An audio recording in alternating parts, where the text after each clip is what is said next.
Bonjour à tous, je suis très heureux de vous retrouver sur YouTube. Je sais. Et j'avais dit que, etc., etc. Mais bon, il se trouve que, faut que je l'admette, hein, je ne parviens pas à me soustraire à la lumière internautique. Voilà, j'avais besoin de. C'est plus fort que moi, même si j'ai peu de public, j'ai vraiment besoin d'afficher ma tronche, voilà, sur Internet et de faire tourner mon actualité, etc., etc., quoi. Je ne peux pas vivre dans l'ombre, c'est plus fort que moi. Moi, je suis fait pour vivre en plein soleil, en pleine lumière, et plus spécifiquement sous les projecteurs, voilà, de la gloire. Bon, la gloriole, peu importe. Enfin bref, voilà, je voulais vous faire partager en fait, parce que on va dire que ce sera mon retour sur YouTube, assumé, hein. Je sais, on pourra dire que je suis un parjure, mais voilà, il faut compter avec le facteur humain, hein. Moi, je ne peux pas, d'ailleurs, je ne peux pas ne pas me montrer. Et d'ailleurs, je me demande comment je faisais avant. Avant Internet, je veux dire, j'avais un autre mode d'affichage, hein, de ma personne, si je peux dire. C'était plus subtil, c'était peut-être plus littéraire, mais enfin, le fond était le même. Alors voilà, en fait, aujourd'hui, je vais vous parler en fait le fait que je sois en forêt là. Ça va vous paraître un peu plat, paisible, fade, pourquoi pas, mais en fait j'ai une bonne histoire, une histoire vraie bien sûr, à vous raconter juste pour vous dire que lorsqu'on fait des promenades comme ça qui paraissent tout à fait paisibles, en fait tout peut arriver, hein. Bon, c'est une histoire dramatique que je vais vous raconter. C'est aussi comme mon empalement, hein. C'était un dimanche et c'est le calme plat et puis vous voyez, puis je me retrouve en palais. Bon, en fait ça s'est passé. Alors je vous raconte cette histoire, pourquoi? Parce que bon, cette histoire qui m'est arrivée il y a plusieurs années ne s'est pas passée précisément dans ce bois là que vous voyez, mais ce bois fait partie du terrain quoi, où ça m'est arrivé. Là nous sommes dans un bois qui se trouve sur la commune de la Bazoge et ça m'est arrivé dans la forêt de la Bazoge. Voilà une chose qui m'est arrivée, une chose, c'est plutôt triste, hein, sinistre, dramatique. C'est pour vous dire que les promenades comme ça, Sylvestre, ne sont pas toujours de tout repos. C'était il y a plus de 10 ans, je ne sais plus, je ne pouvais pas vous dire, hein. Tout simplement, lorsque je me promenais comme ça, à un moment donné sur le parcours, j'arrive sur un parcours que je connais très bien, que c'est une randonnée que je faisais habituellement, quoi. Et j'étais seul, hein, je précise. Et puis j'entends des cris, hein. C'était, je suppose que oui, c'était un dimanche, voilà. J'entends des cris, des hurlements, j'entends une sirène une ambulance ou de pompiers, je sais plus trop. Et puis tout un raffut comme ça.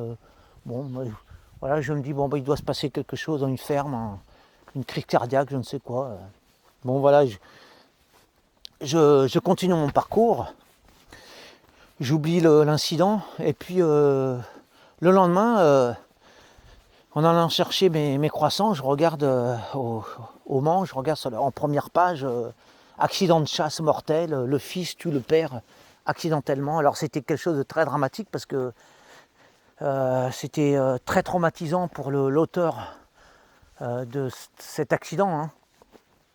Alors voilà, c'est pour dire, moi en fait je l'ai su que le lendemain, que là où nous sommes, il y a eu j'allais dire un meurtre, non pas un meurtre, mais enfin un accident de chasse mortel.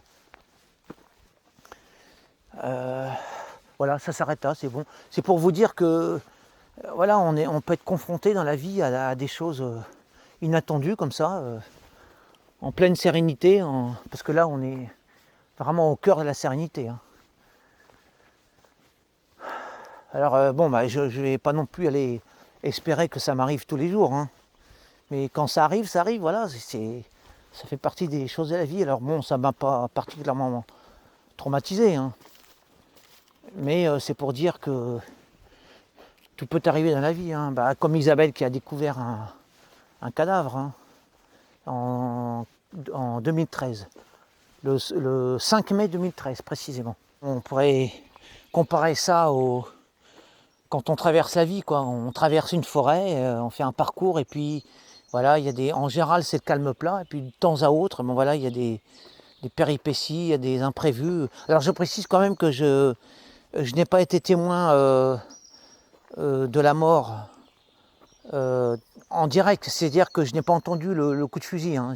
Moi je suis arrivé quelques minutes après, même assez peut-être 10 minutes après, puisque il y avait le temps que la sirène retentisse, parce que ça se passait en pleine campagne, hein, aux abords de la forêt.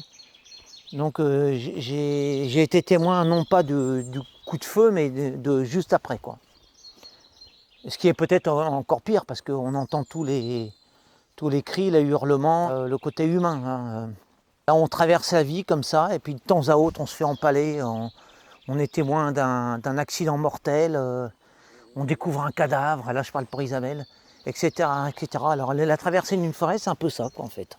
Comme si on traverse la vie comme ça, et c'est ce qui fait le charme de justement de ce genre de promenade comme ça dans une forêt. On est entouré de mystères, hein, on peut dire, parce que les arbres, c'est une présence mystérieuse, invisible. Derrière les arbres, qu'y a-t-il? Des âmes, on ne sait pas, des consciences végétales. Personne ne peut vraiment être affirmatif, hein, sur cette question. Bon, j'assume mon grand retour sur YouTube, hein. Voilà, je suis un parjure, que voulez-vous? J'ai aussi mon petit ego, enfin entre guillemets, mon gros ego à nourrir, hein, à alimenter. Bon, alors voilà, je suis très heureux en tout cas de vous retrouver.